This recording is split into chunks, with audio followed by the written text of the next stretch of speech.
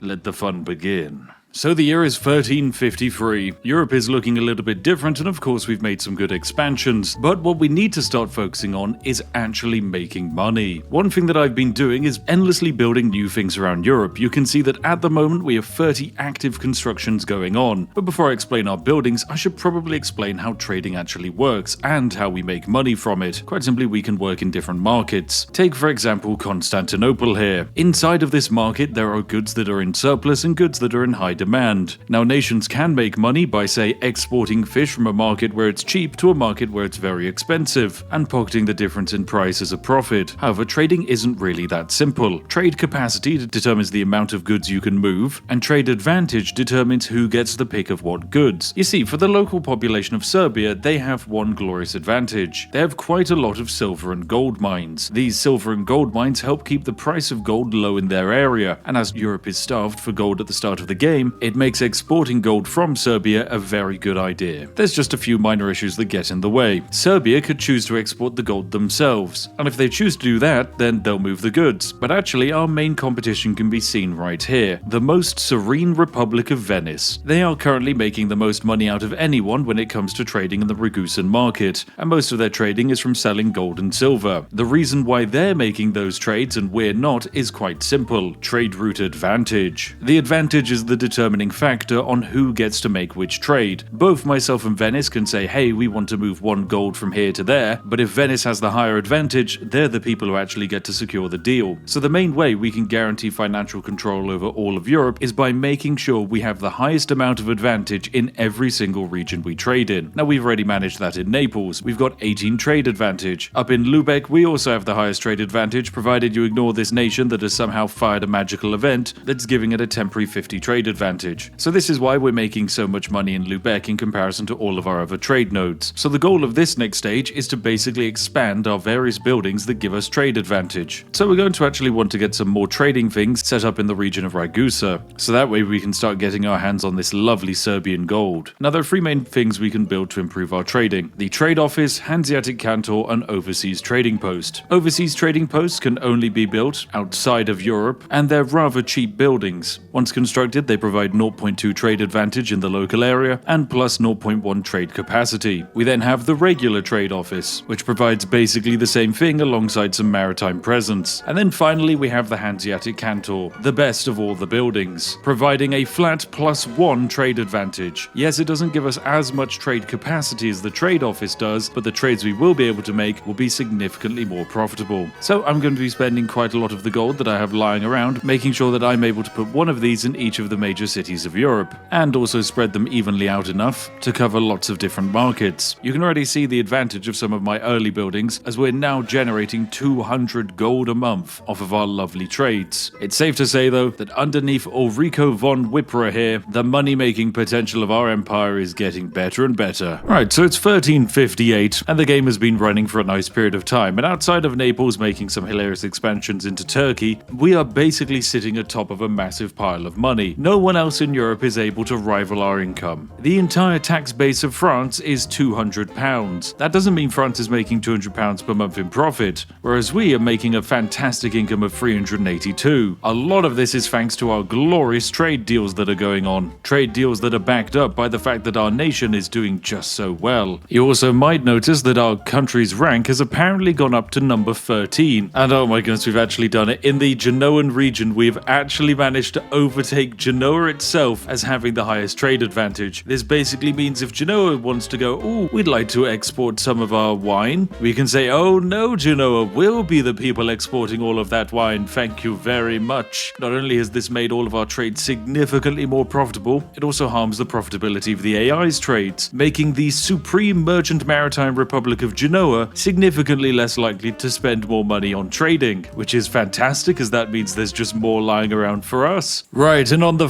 1st of October 1359, greatness has struck our nation because we are now classed as a great power. This is because we are now ranked number 10 in the world. A lot of this comes down to the fact that our total trade capacity is factored into our great power score, and as we are doing a lot of trading, that means we must be very, very powerful. Being a great power is rather cool because it means we can hire more mercenaries, gain more diplomats, and threaten war and enforce peace with our neighbors. It also, most importantly, increases our power projection, which is a rather challenging thing to get. But with power projection, this allows us to do something pretty sneaky. It lets us build overseas trading outposts. And because of that most recent increase, we're now able to build a large quantity of trading outposts all over the lovely kingdom of Tunis. So there we go, that's more economic dominance for us, and the cycle continues. We're now making 363 gold per month off of trading, and it's safe to say things are looking very good for us. But with the advent of us becoming a new great power, I think now's a perfect time to say that we've completed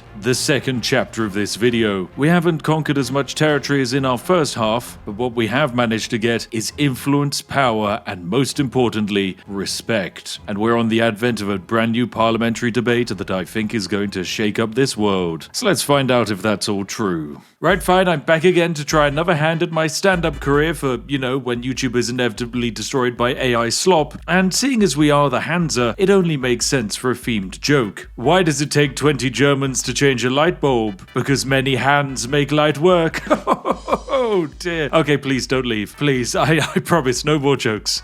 Back to the map game. Right, welcome back. It's January of 1360, and that means we have a brand new parliament ahead of us, and this is going to be quite a big one. My goal here is to start our climb up to becoming the supreme world power of everything. This is relatively hard to do, considering that over off to our east are the massive nations of Japan and China, which presumably haven't exploded yet. And down to our south, we have the insane Mamluk Sultanate, a veritable mega empire of wealth and military might. So in order to gain more power, we need to go to war. And that means I found myself some targets. So we're going to start a new debate for market regulations and use it to fabricate a casus belli on Grobenhagen. I know it's an incredible name, isn't it? I then also have another target in that I want to fight Osnabrück, so I'll once again boost up my lovely success rate and fabricate another casus belli over here. And then we have one final conquest I want to make, which is to claim Theodoro, an absolutely tiny nation that is down to just one province over here. The reasoning is pretty simple. It will give us good market access to this side of the world and improve our overall profitability. So there we go, with our first claims now sorted. I think we go to war with Grobenhagen. Anyway, we've managed to conquer our first little province of Nienburg here. It's got 20,000 peasants living here, and of course we're going to turn them into a vassal. Splendid stuff indeed. Thank you for all of the money. Job done. Then we just siege down the next province of Minden, and then it's on to Buckberg. There is genuinely no way that I can be stopped. Every single little nation that pops up, we more than easily defeat, thanks to my massive vassal swarms. And if a few of my vassals do lose troops in the fights, it's okay because there's 6,000 of them coming up from the south. Right, so huzzah, we're going to vassalize everyone else, which will create a lot more antagonism, but it's a-okay. Huzzah, job done. More land for the Hansa. And most importantly, that's more trade advantage and capacity for me. Yes, as you can see, we now have 64 trade advantage in the Lübeck node, which means we control all of the trade. We get all of the most profitable deals, and we're just the coolest. So whilst I wait for my antagonism to chill down a bit and we enjoy being the 6th greatest power in the world, I'm going to return to the regularly scheduled plan of building a ridiculous amount of trade outposts. The thing is, each and every one of our trade outposts technically add population to our empire, and this is the main reason why we're rapidly heading to having 100,000 population, which is kind of ridiculous when you think about it. It means that I, a nation without actually having any land, technically has significantly more people living inside of my nation than Iceland. You know, the massive island over there. Right, so only a few years into the game, we've risen up to becoming the 3rd greatest power in the entire world. There is only one other nation in Europe that is above me, and that is the Duchy of Austria. The main reason they're so high is because they get a fantastic plus 250 bonus from being the Emperor of the Holy Roman Empire, which in this current version of the game that I'm playing on is largely a broken semi-buggy mess.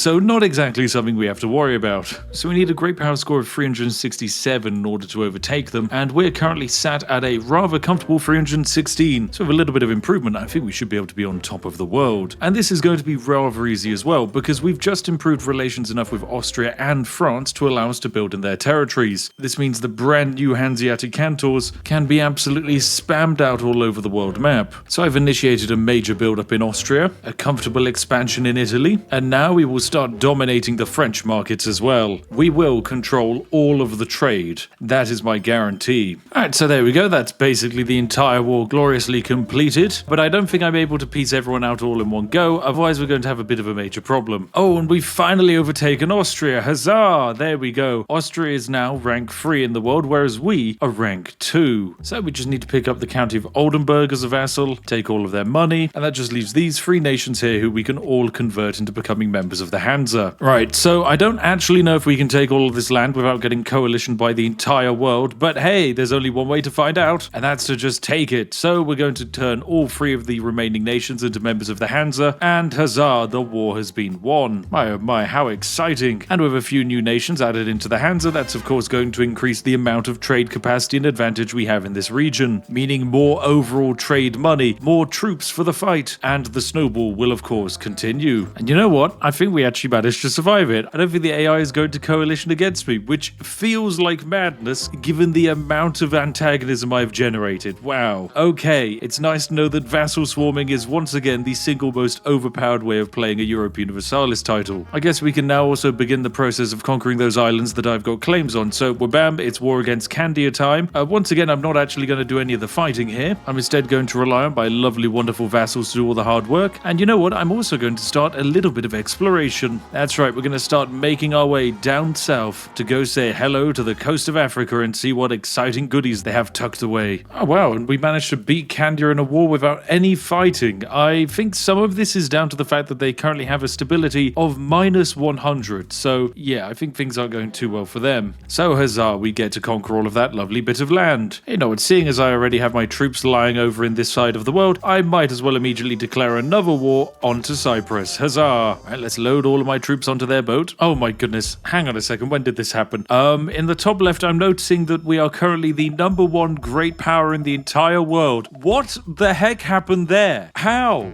Video game. I don't control any land. I'm just a whimsical collection of buildings led by a bloke called Olaf. Sure, why not? That's fine.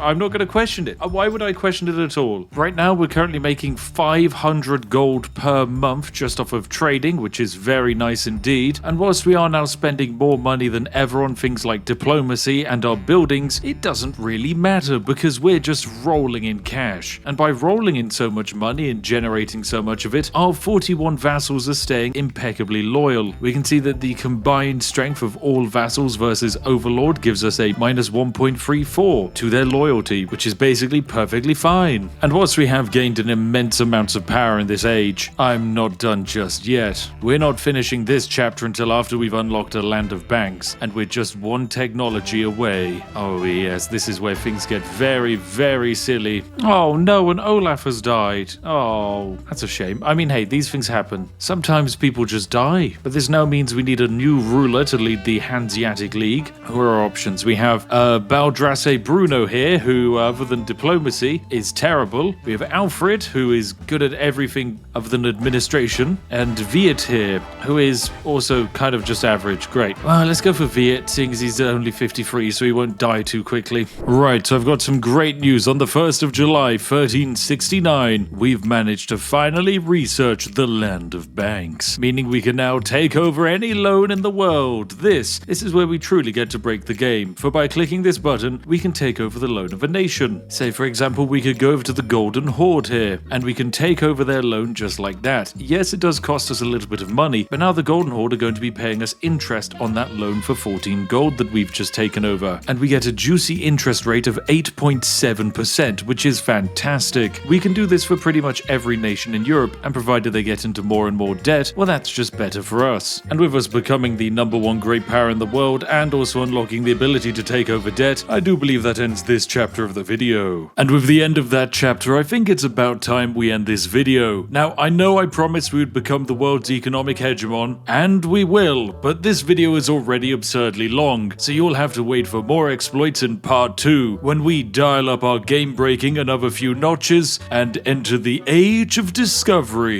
If you manage to reach this point in the video, I'm going to guess that you like the game as much as I do, so why not buy it and wave goodbye to all of your free time? And if you're going to, the best way to do so is with the link in the description, as it really does help support myself and the wonderful team who create these videos. Also, let me know what nations you want to play first in EU5, as my goodness, there are some fantastic picks. And, well, then there's Scotland. Oh dear, poor Scotland. Anyway, I'll see each and every one of you in the next one. Thank you very much for watching the video, thank you for subscribing, thank you for being a Patreon or just a part of the community. It's wonderful to have you all here. And I'll see all of you in the next one, so have a lovely day and goodbye for now.